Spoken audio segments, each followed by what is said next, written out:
Yes, I can start. Thanks for having me. To those who don't know me, I'm Vijay Yadav. I'm an engineering manager here at McGraw Hill. I've been living in Columbus now over more than 13 years. I've been blessed with two kids. I have a 4-year-old and an 8-year-old, and yeah, I mean, life has been working remotely primarily for a year, or more than a year now, I guess. My background, I have a bachelor in computer science, and I've earned my MBA from Ohio State back in 2015. And most recently, I'm working as a technical manager here at McGraw Hill in Columbus.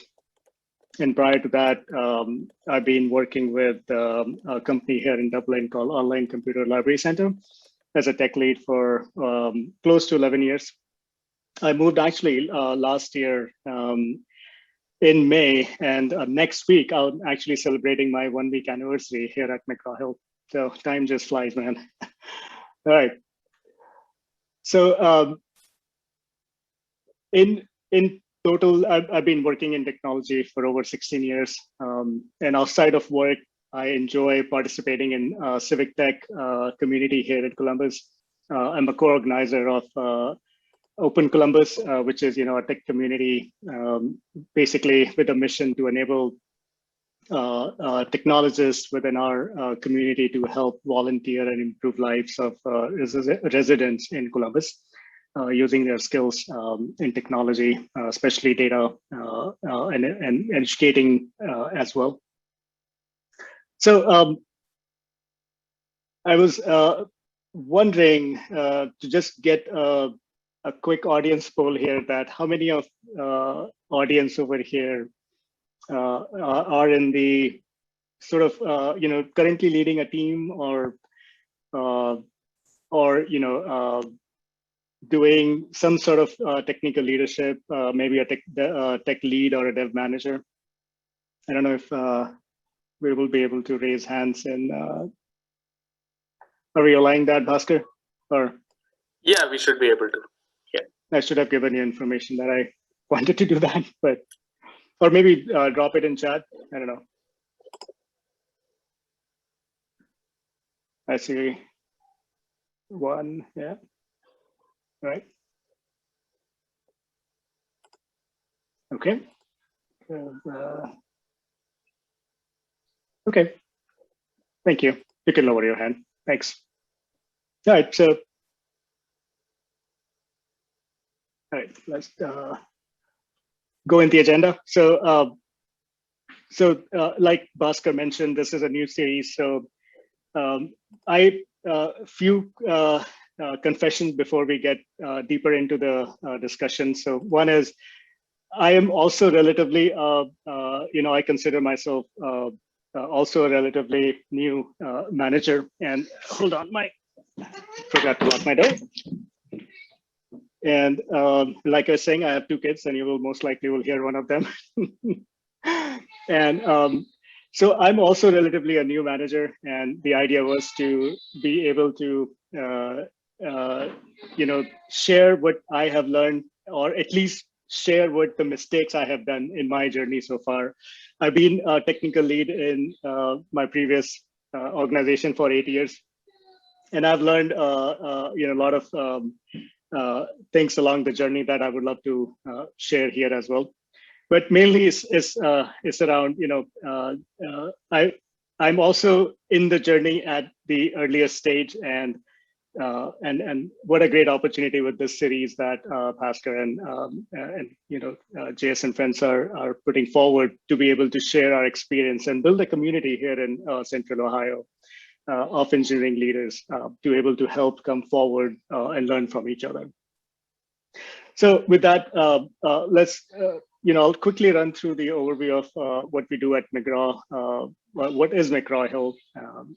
And what does the engineering leadership in McGraw Hill looks like?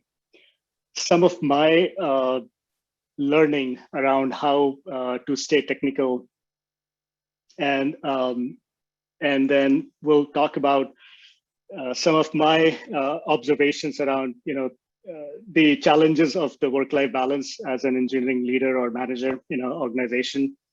and then we'll segue into why someone or when someone should consider leading as well in their career, and then we'll lead into questions. All right. So with that, real quick, so McGraw Hill, is a renowned name. We have a 132 years history. And primarily what I would like to say is that we have evolved our business. When you think of McGraw Hill, you think of a very conventional publishing company, but things have been quite a different in the landscape, and it's evolved a lot in past 2 decades. So McGraw Hill is evolved now its business in from the print-centric procedures to more of leading the development of digital content and technologies that enables basically the adaptive learning solutions that we can deliver actually anywhere, anytime via our digital platforms, right? So we basically are using the learning science technology and baking it in our platform to deliver that personalized learning, right, for our students or instructors. So a very quick idea of the landscape we are competing in. What's the stake, or what's the competition landscape looks like. So educational services is among one of the largest sector in US economy. And the spendings are around, is expected to be around 2 trillion in since 2020. And the global education expenditure is around 6.3 trillion in 2021. So that's the landscape we are competing with, a lot of competition. So we partner with a lot of authors. As you see, we also have 14,000 authors that helps create that content. We have our internal authors as well. And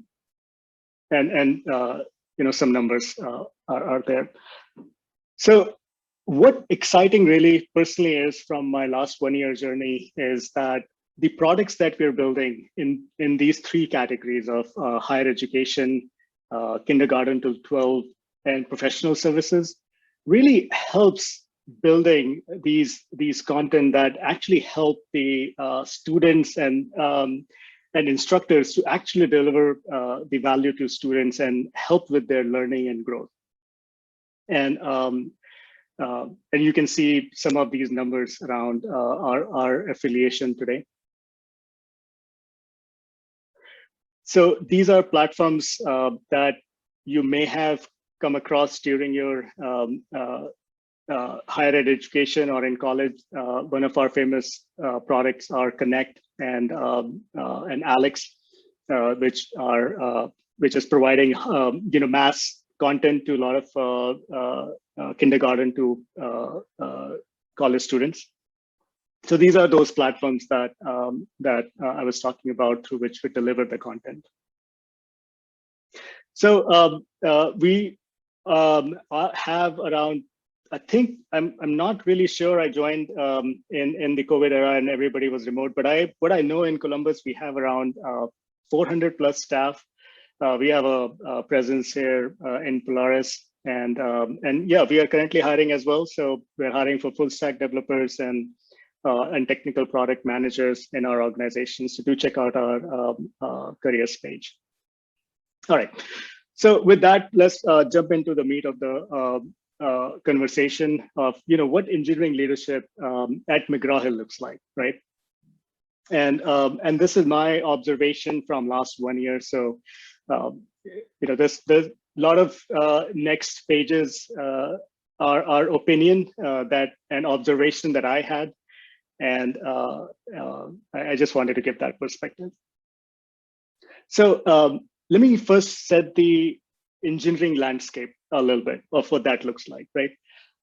So in our organizations, like any entry level, start from software engineers. We have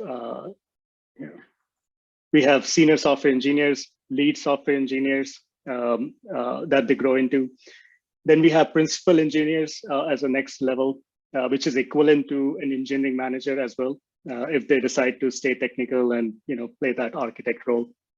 And then we have the director of engineering or senior principal engineer at the same org level, then VP of engineering, and then CIO. So that I wanted to lay that landscape. And one thing I forgot to mention here is we also have created a level set guidelines for creating like a consistent rubric of responsibilities, right?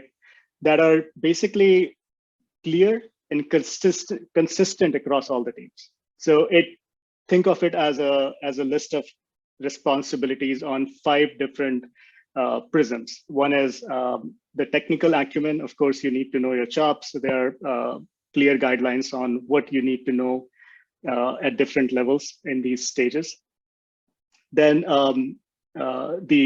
that's just 20%. We have 5 categories. The next is around execution. Third category is around collaboration and communication. Fourth is your influence, and fifth is your maturity. So the idea is that, and this was done by the leadership the leadership here in collaboration with all the groups to come up with that playing level field that all teams are basically have a single guideline of the growth for the growth of their engineers, right? That was the goal. So a good that sets a good path for going into the next slide. Is what are the responsibilities of an engineering manager looks like. So for me personally, and again, this is my perspective around the responsibilities, and I'm sort of combining them into 3 broad categories. So the first one I would always say is around project management, right? The next one is people development, and then third one is being playing a role of a domain architect. So we don't have architects here in our organization, so that role is actually is part of the responsibilities of a technical manager. Now let me start with what I meant by project management. So this is not a role. Again, I don't want you to get confused with, I'm talking about you playing the role of project management. I mean, there are teams where we have project managers, dedicated project managers or Scrum masters. But I'm talking about the responsibilities kind of that fell in that. So what does that mean, right?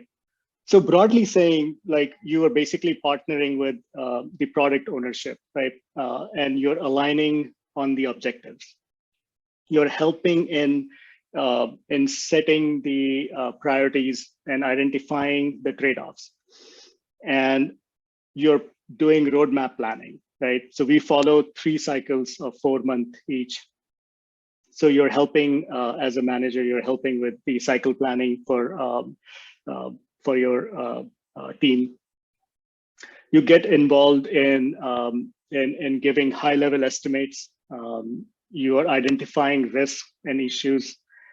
You're allocating the right creatives for the projects or initiatives that are going on. So that what all bundles in the project management scope of responsibilities. And then part of it is the communication and being the strategic head, right? So you're ensuring team have clear priorities. They have clear set expectations that you are expecting in your first, 1 month, 2 month, and 3 month. What are the goals? You communicate the status of team effort to the senior leadership, both engineering and product. So that kind of completes that project hack that I was talking about. Moving into people development, which is I believe is one of another most important pillar that this individual is doing in our organization as an engineering manager is growing the talent, right? You are basically helping in in nurturing and developing the talent within your organization. You're motivating engineers. You're helping them identify what they are passionate about. Your regular one-on-one meetings, your performance conversations that happens in our organization every 6 months, and you're also participating usually in hiring, right? If you're growing your team, I've been from last 1 year been really expanding my team, so a lot of that around hiring is involved for engineering managers as well. And the third pillar is the technical chops, right? Like I was alluding earlier, that in our organization we don't have architects. So I mean, we used to we try with this approach of going with the responsibility being on the technical managers and leads. So it's actually part of your responsibility as a technical manager to at least be aware of your, or not being aware, I would say even one step ahead is that you're actually actively leading or participating in the technical solutioning or writing the architecture diagram of your services that your team is responsible for. You're also involved in presenting the solution that your team is coming up with to our internal engineering leadership group, which is, you can contrast this as a enterprise architect group in a typical organization, which is actually a group of other technical managers, directors, and then we have our CIO and VPs joining that. So a quick tangent on that is, so like I was saying earlier, that at least in our group in McGraw Hill, we don't have architects. So what does that mean? So technical managers are playing the role of your typical domain architects, right? Your director usually are playing the role of the enterprise architect. And then the VPs and CIO is basically playing a role of a chief architect, right? So that's your enterprise architect organization that you can contrast it with. And that is actually very exciting for someone like me who is coming from a technical background and wants to remain in technology and wants to balance these three pillars together, right? You cannot just be technical and not being able to develop people or have a good sense of project management. That is very important. So I personally consider that these three combines the responsibilities of an engineering manager in our organization. And then final, I wanted to add self-learning because all of that is giving. There is something about also your own learning as well. So I highly rate self-learning as one of the responsibility for engineering managers as well. And why I want to say that is that it's been expected that we are carving time, we are learning new technologies, and then able to translate it back into what it means in order to solve any business problem, right, in our organization. So a lot of emphasis is being given on making sure that you are investing in yourself as well to grow yourself technically as well. Right. So I wanted to, from this segue into a little bit more broader, right, perspective of what is overall engineering culture in McGraw Hill looks like, right? So I think if I think about that, the first thing, let me start with what do we mean by, first of all, what is the expectations around the full stack engineering and the best practices that we want the engineers to have, right? So so in terms of growing the talent, right? So we believe in growing our engineering talent, the creatives, on these three pillars. One is the front end, another one is back end, and third one is the infrastructure, right? And we understand that every person is at different stage, is at a different stage in their journey. But we basically have rubrics around these three categories. That are you a beginner, you're an intermediate, or you're expert on these three categories: front end, back end, and infrastructure. We ideally, want someone to be at least expert in one, and be a learner or beginner or intermediate in the other two. And that's how the coaching and growing of talent has been planned around, right? What do I mean by engineering best practices? So let's talk about that a little bit as well. So so we basically emphasize on making sure that our tech stack is very current, right? So we are completely into AWS cloud. We use latest languages, Golang, Java, and then or latest versions of Java, Circle CI, active, inactive deployment, zero downtime releases, Neuralink for observability. So a lot of cool stuff to learn in this organization, and that distilled into what are some of the best practices that comes out of this. Is that you're writing unit tests, integration tests, top of the pyramid tests, following the ideal pyramid. When you're writing code, you're measuring your quality. You're cognizant about the performance of the code. You're baking in resiliency, right? Retries, feature flags, circuit breakers, and all these patterns are part of your development. And you're doing consistent error handling, right? So these are all combined in that engineering best practices here, right? And we try to bake that into our definition of done, right? So this is shift left, and I'll talk to about that as well. As it's a whole different topic that I wanted to cover. But what I have felt that within McGraw-Hill, what I have felt is, at least in our group, we were able to maintain this small organization culture. We do move fast, and it's just my son is crying on the door. Just a minute.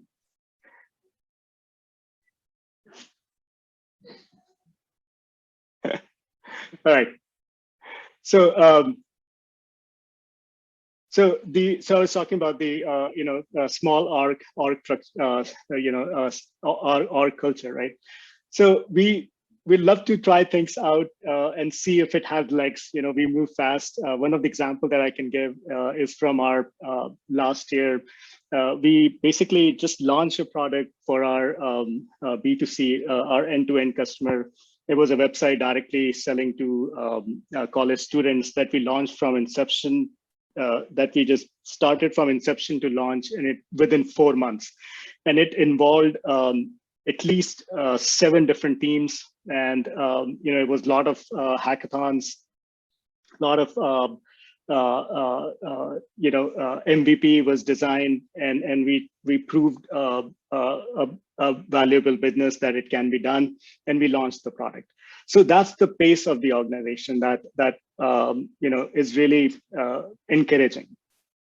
And next, what compounds to that is also that the engineering leadership is very technical, and I would say even extend that to that product leadership is technical as well.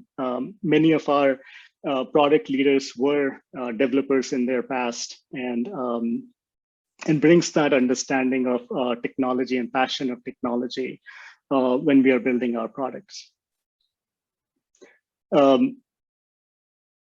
Then I touched about workathon and hackathons. When the product deliveries, is on a fast track. We try to, get into the, you will see a lot of teams doing workathons and hackathons often. That cuts through that, whole sprint cycles and sprint ceremonies and just get shit done, right? I mean, that's what you get to. And it helps setting that tone that when needed, we actually can move fast. And we have proved that with several deliveries now in our organization since you and I am around and seen it firsthand. At the same time, there is a huge emphasis on creating a center of excellence and engineering guilds within the organization. So this is leading into a lot of innovative work, like along the shift left. One of the things that we are recently doing is we are helping in evangelizing, infrastructure as a code, training, providing training on Terraform to engineers. We're even shifting performance testing towards left by using tools like K6, K6.io, which helps in writing the performance test as part of your development cycle rather than coming something as an afterthought in your delivery, right? And by the help of these focus guilds, a lot of these things are coming in, and we bake in into our pipelining. And along the speed here is also very crucial. So what we have seen is, so I'll give you another example of the speed. Is we were using Sumo Logic and Datadog, around till August of last year, and we did a company-wide initiative, and we moved out of all these two platforms of the cost-saving initiative over to New Relic within 3 months, and it touched a lot of different teams. A lot of hands-on work was needed, and some product deliveries were kept on hold. But that's the speed that we have seen in our organization, and it's very contagious. So there's a huge vibrant dev community within McGraw Hill. So in all, like there are, I would say, on our Slack community, there are 1,000 developers around, which are pretty active. There are individual focused, what we call the interest groups for different languages or different technologies that you can go to get your answers. And we have active community also of engineering managers helping each other as well in the organization. Right. So so that's around what engineering looks like, engineering culture looks like. But internally, doing an introspection on, so how do you survive in today's world of software development as a technical manager, right? So you're not just a people manager, right? That's as part of your job, but you are not a general purpose manager. You are a technical manager. So I'm still learning that skill. It's hard. There are so many different things that happens into the course of a week that it's just very selfish to try to do a reading on something or looking into a pull request when you know that the world is burning around your ears, right? The team needs you, right? And that constant pull and push of well, sometimes this people management, project management is consuming your weeks, and it happens with me as well a lot, right? And I haven't figured out a secret sauce here. That's so in next slides, please don't raise the expectation to that I have figured everything out.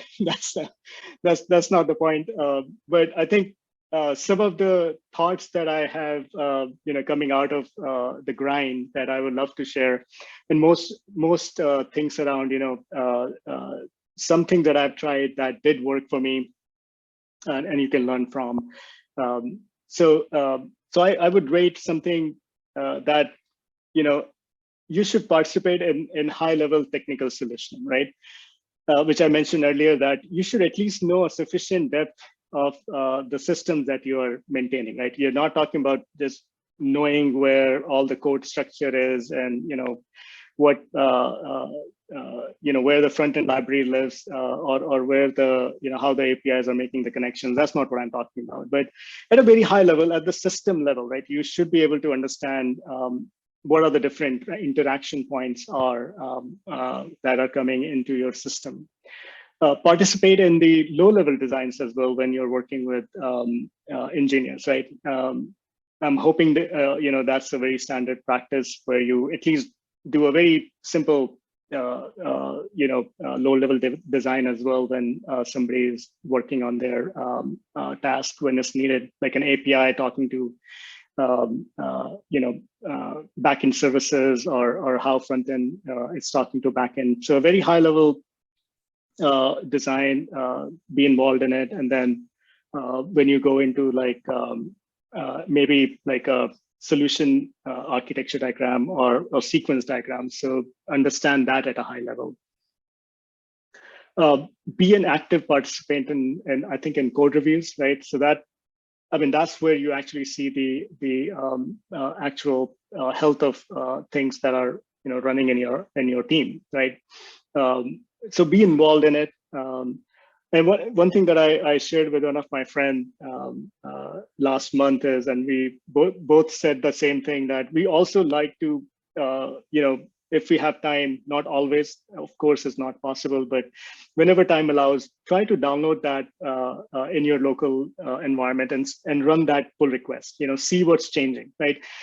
Try to build it, and that gives you the perspective of the health of the code, or where the different parts of the code are of the application.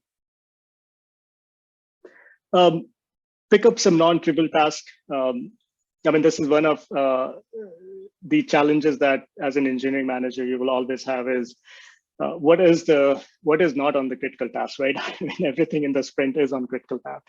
So finding something that is not on critical path, usually what I've seen are usually the spikes, or something that is needed at least 2 to 3 months down the line, but we need to figure out a few things. We need to give some estimates to the business. So I end up picking a lot of these tasks. Some of the I would say another thing that I really vouch for is get involved in testing the developed features, right? So that's another way to understand what's being developed. Be via the attend the demos. From there you can pick that up, and then you can help in testing the developed features as well. That will give you the good understanding of the features that have been written.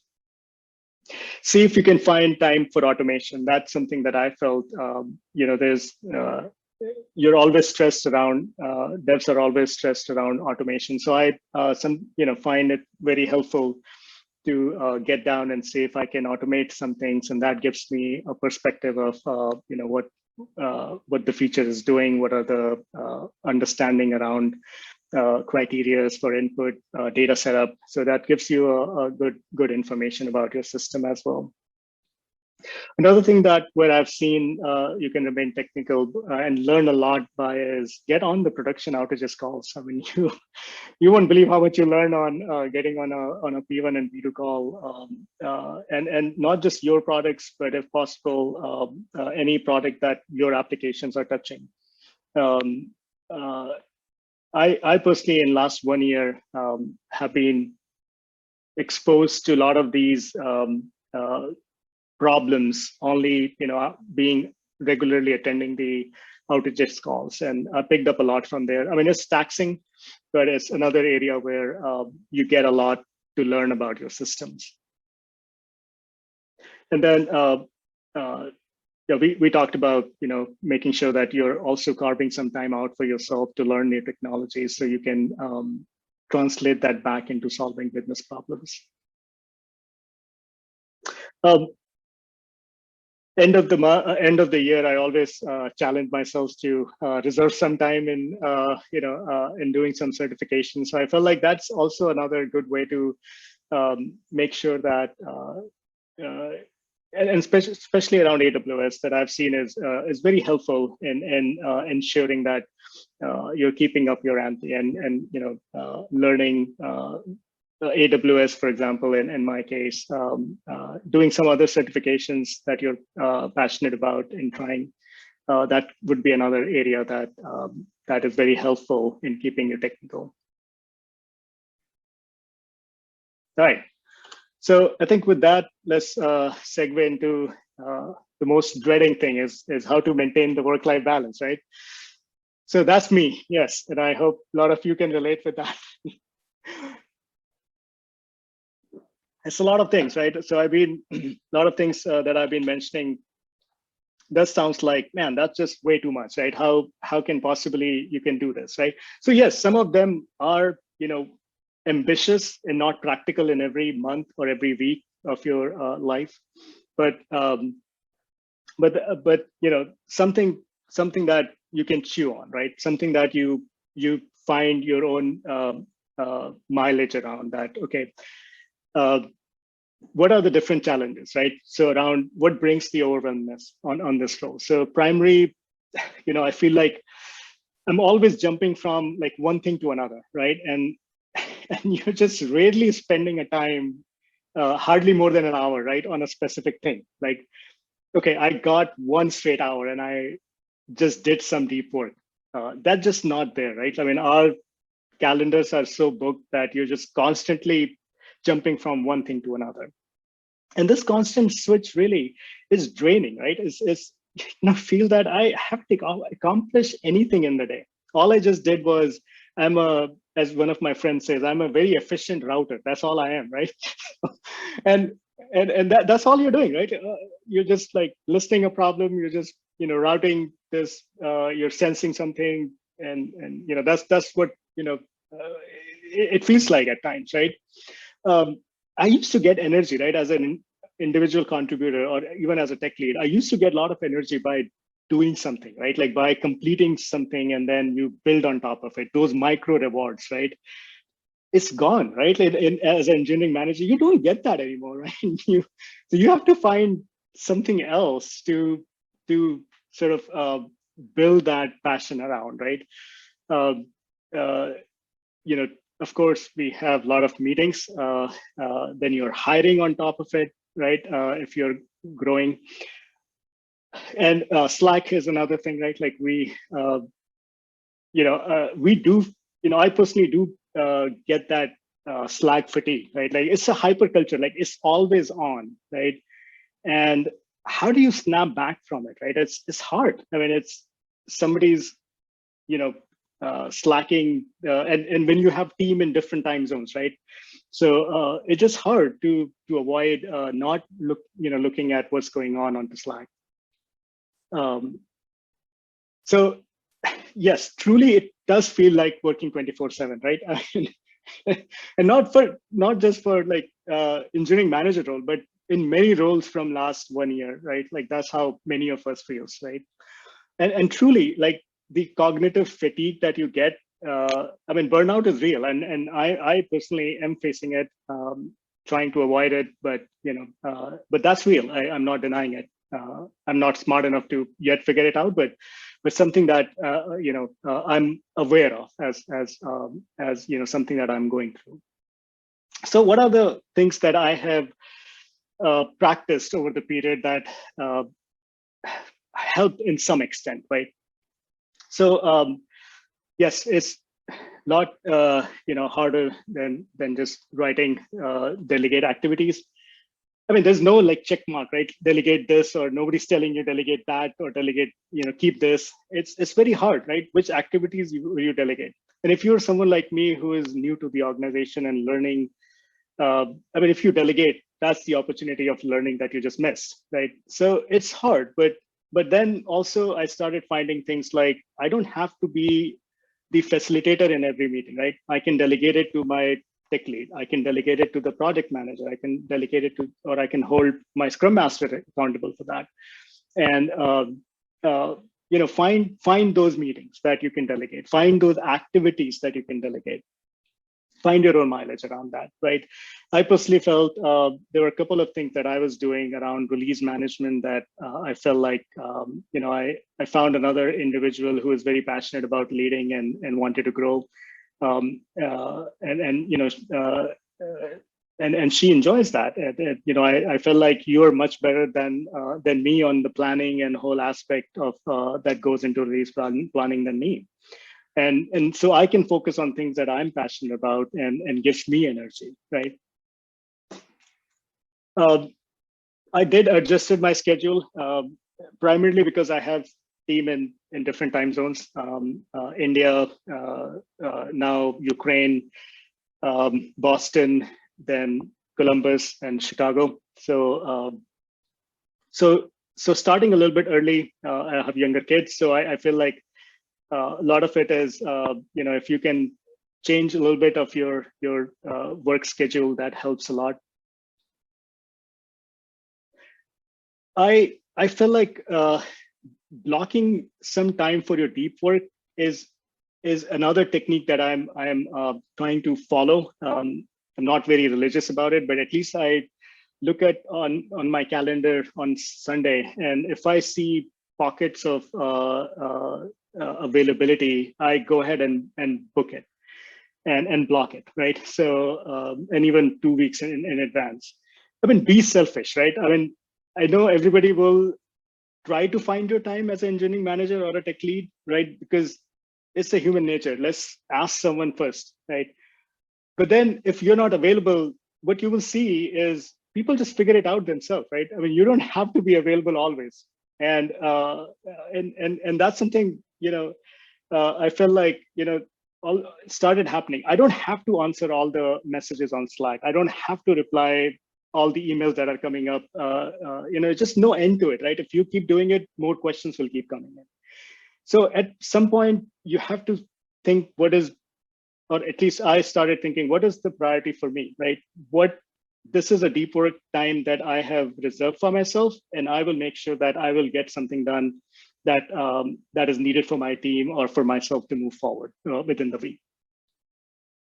So I try to work in hours when either my family is asleep or I'm able to find time which is not a typical 9 to 5, right? So what I do is, if I'm replying via emails, I usually schedule them to get delivered between early morning from like 7 to, even if I'm writing at like 11 p.m. in night, I don't want to send it, right? I mean, that's just the wrong message that you're sending to your team, that no, I don't want you to read this right now.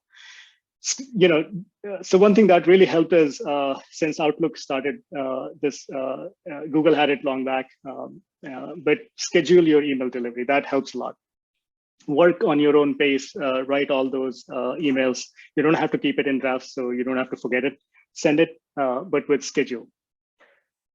Take a lot of breaks. I talked about, let's not jump in as on every decision that you have to make it, right?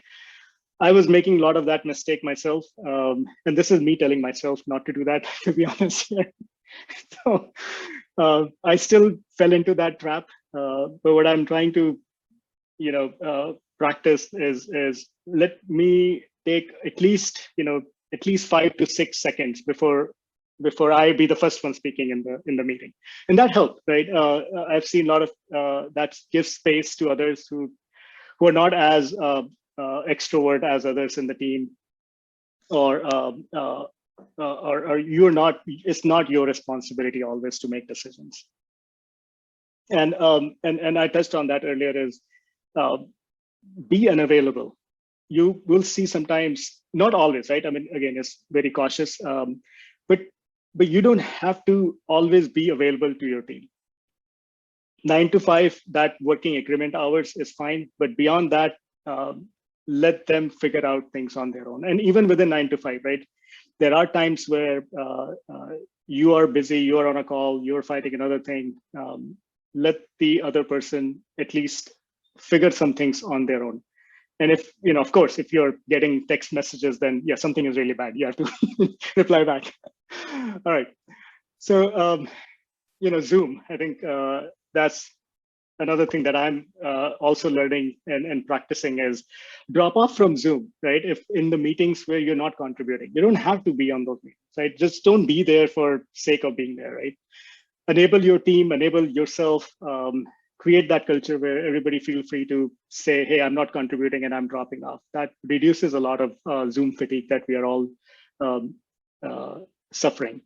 And if you have noticed, I also turned my self view even in this call. So I'm not looking at myself, I'm looking at on my right screen, I'm looking at all of you, but I don't have the self view. And I don't know why Zoom don't make it default. I mean, just imagine going into a meeting in your regular life. Do you have a mirror and do you look at yourself always how you're talking? Like that just never happens, right? And in one of the studies that I've last year learned about this is a lot of people are looking at themselves during a meeting, and that also adds to that stress, right? So one thing I started doing is I removed the self view off of the Zoom, but I'm on cameras often because I do want to have that one-on-one personal connection with people when I'm speaking. But again, that's also an optional thing in my in a group meetings, right? I don't enforce turning on camera, but if you're in one-on-one meetings, of course, that's just another personal touch point that I would appreciate if someone can turn their camera on. Slack. So like I was saying, in any busy Slack, or I would say vibrant Slack culture organization, you don't have to reply to everything at the moment on the Slack, right? So what I do is I set myself reminders to messages coming on off hours, or if I'm busy during working hours and I'm not able to reply to someone, I set a reminder to myself within Slack. That's another thing that is available. So you can actually, buy some more time, right? Like it, make sure that you acknowledge that message, but you don't have to jump in and replying right away.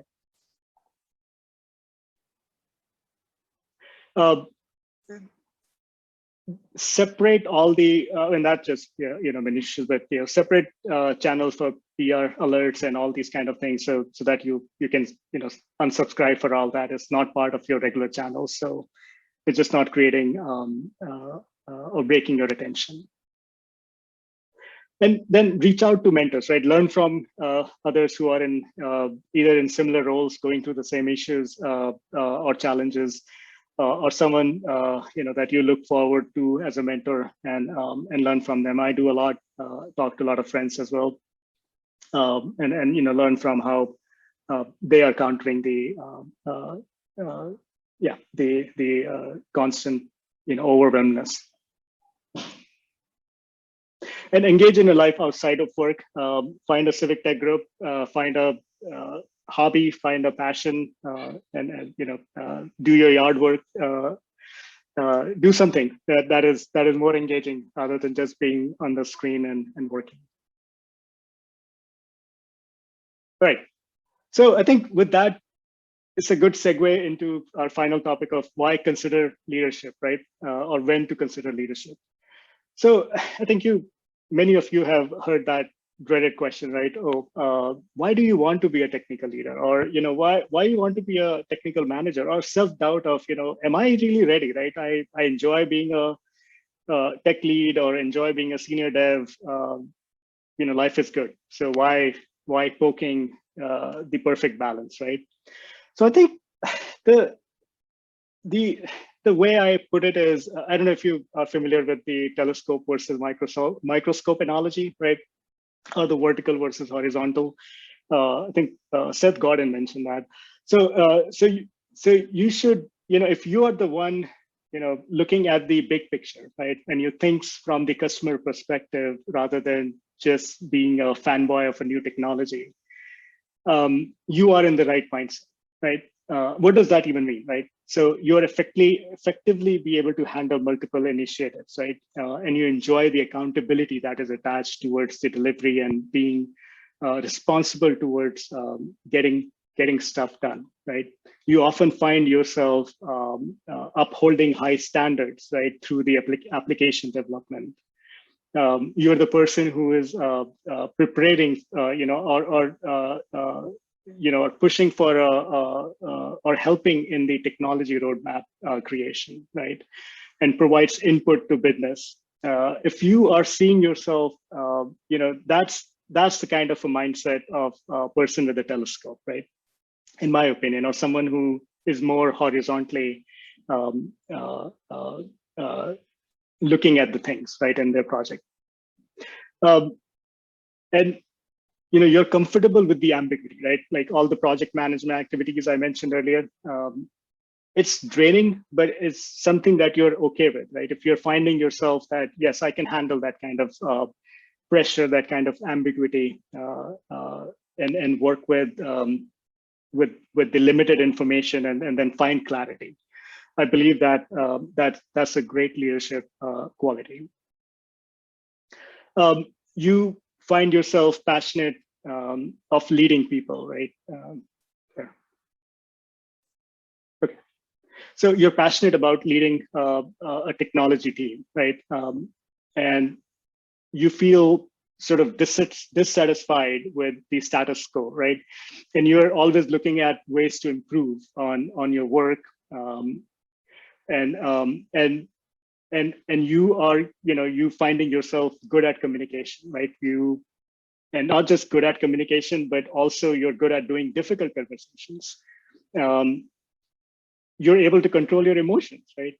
If you're in a conversation and it's difficult, if you're able to hold your pulse, these are some of the traits that I feel is very important to go into that leadership place. Embrace context switching, right? Like if you're able to embrace that, you're definitely building on those skills. You personally enjoy mentoring, coaching, and building a team, right? That's part of the journey. So one of the things that I didn't cover earlier is and wanted to talk about is the maker to multiplier journey, right? So you are at a point where you were a maker for a while, and now you're ready to be a multiplier, right? What does that mean? So you believe that you can actually get more done by engaging others and removing the obstacles from others' path.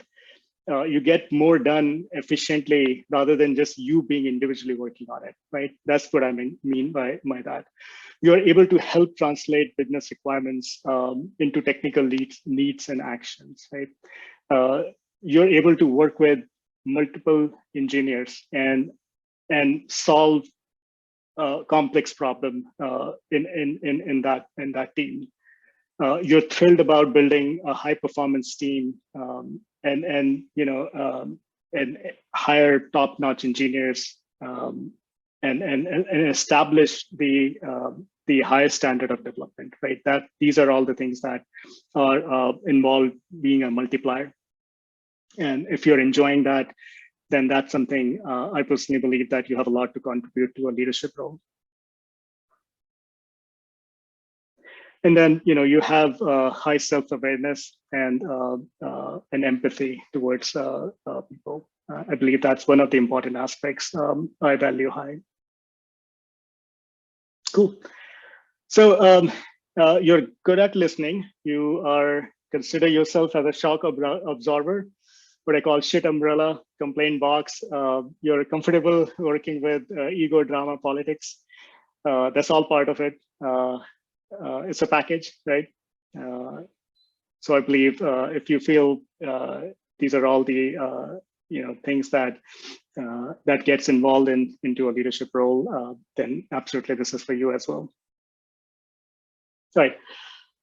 I quickly wanted to just go share some of the Legos here with you that I personally enjoyed.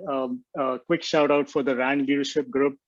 I think that's one of the place where I have learned personally a lot. There are a lot of several groups. I mean, it's a community of almost, I think it's more than 5,000 or 6,000 people. And at a point, there are hundreds of people who are actually very active. So if you are struggling with a conflict, if you are struggling with engineering org questions, if you're struggling with management questions, career growth questions, you're an early career manager, I would highly recommend check out the Rand Leadership Slack group. There's another one called Engineering Manager Slack group that I enjoyed a lot as well. On podcasts, these are some of my favorites. Wanted to call out this interesting one, Engineering Culture by InfoQ. It's a lot of good conversations around that. On blogs, I can't stress enough on joining Pat Kua's Level Up. It's actually a very good resource as well for learning. And Seth Godin is another person that we want to, I personally enjoy very much reading. I think on the books, you must have heard these names before. Manager Paths is definitely a Bible. Crucial Conversation, Making of Manager, Atomic Habits, Accelerate. I mean, these are some of my favorites that I've enjoyed. All right.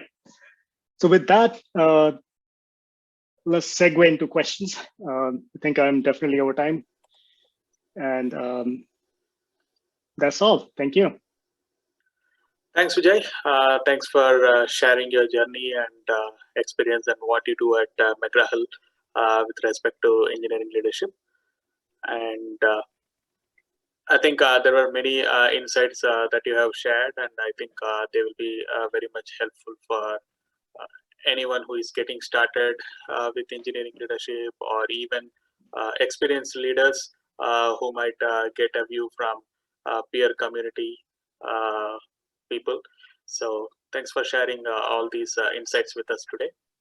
With that said, the floor is open for questions, and feel free to unmute yourself and we can have some questions over here.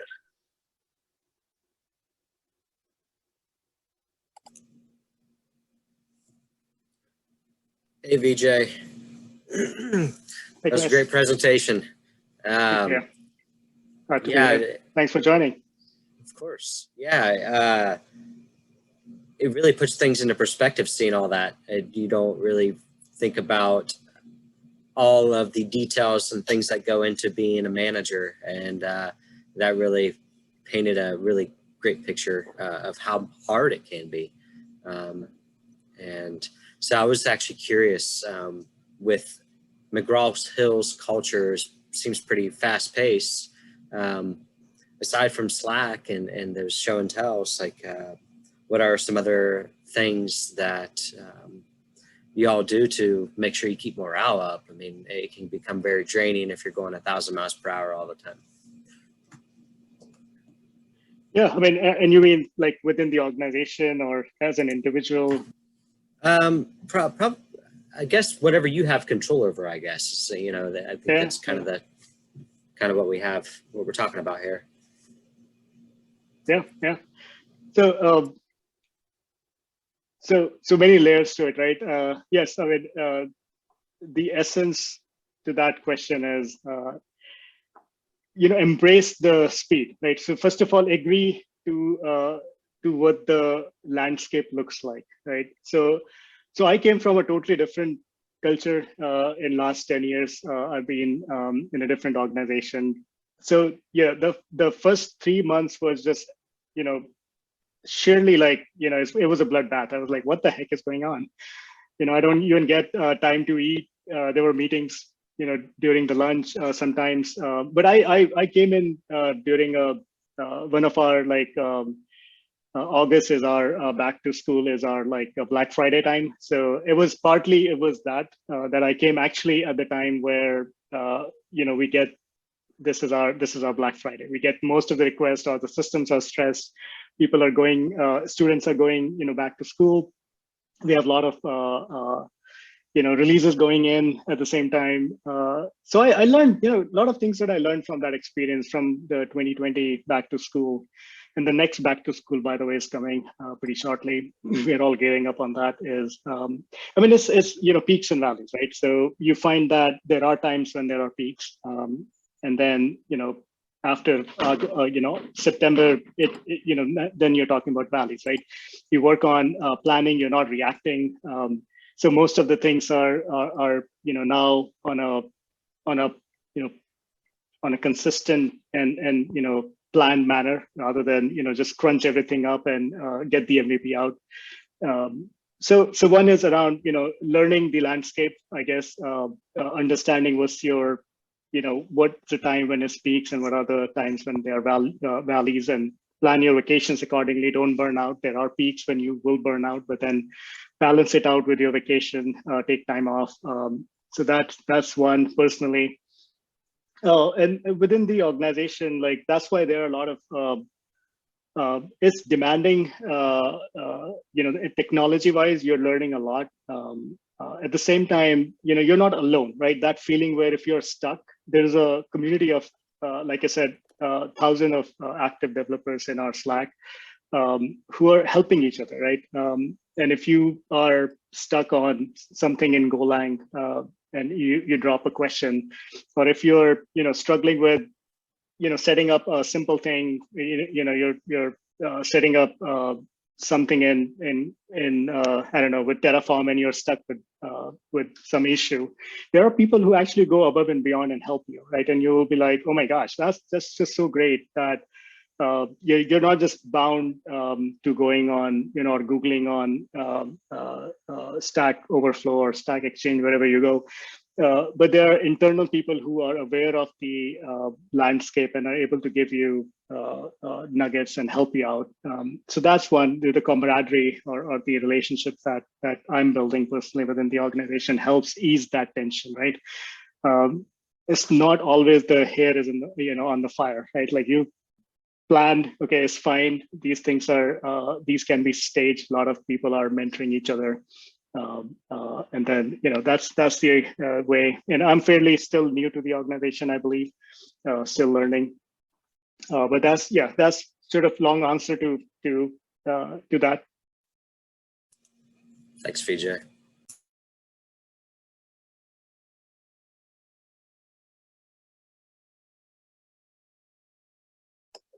Leonardo. Cool.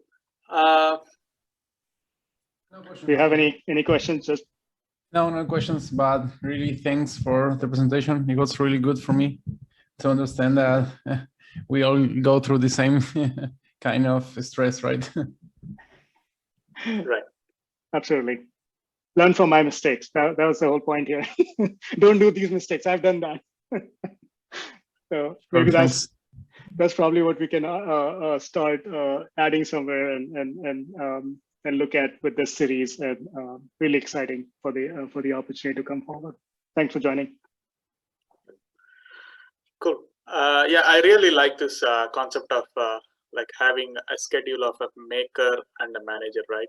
So if we are working as a lead, it is always good to recognize the maker schedule and manager schedule.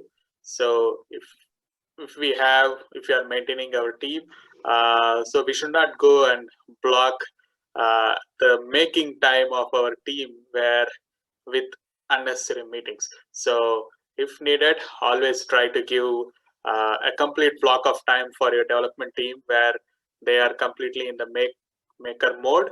So that that's something which I recently read about it. So that's a good point, like maintaining separate schedules, like a maker schedule and a multiplier schedule. Yeah, thanks for bringing that up as well. And it's very hard, right? I mean, you will see project managers, they want updates, and the only people who can provide update is tech lead or the engineering manager, and they just add another meeting. Hey, can I get an update for a 2-week sprint that I just did, and I have all the ceremonies of the sprint to go over? So, I mean, it's baffling sometimes to see that that's such a problem, right? It's can we do it over Slack? Can we do it asynchronously? Do we really have to meet? And then I think one of the things I heard from someone, I think in Olive or somewhere else, is they're trying to block off Thursdays or Fridays, whichever works out for you, with calling it a no meeting day, or something in a week like Wednesday or Thursday. So they're blocking time, usually around after 2 o'clock. Make sure that you don't plan meetings. Give the evening around like 1 to 5 p.m. for makers to not get jump into different meetings. I think I've heard a couple of great ideas. I haven't able to practice those, to be honest, like blocking a whole day, but we are very cognizant about, and I'm personally very cognizant about making sure that, if there are meetings, there's a purpose, there's an agenda. It's just not, a meeting that you're coming in and then figuring it out what the agenda is, and the basic sanitization around calendar. Cool. Okay. Thanks for joining, Vijay, and thanks for sharing your thought process with us.